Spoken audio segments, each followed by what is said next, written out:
সম্মানিত দর্শক, আপনারা দেখতে পাচ্ছেন আমাদের বাড়ির পাশে একটা বিশাল এক প্রজেক্ট তৈরি হয়ে গেছে।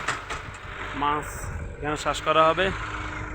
বিশাল এক প্রজেক্ট, একটার মধ্যে রেনু করা হবে আর একটার মধ্যে বড় মাছ চাষ করা হবে।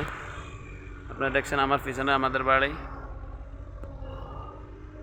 গ্রাম বাংলার সবুজ শ্যামল দেশ, খুব সৌন্দর্যমণ্ডিত একটা গ্রাম। ভালো লাগলো, ছুটিতে বাড়িতে আসলাম, একটু ঘুরতে আনন্দ করতেছি মাত্রার মধ্যে।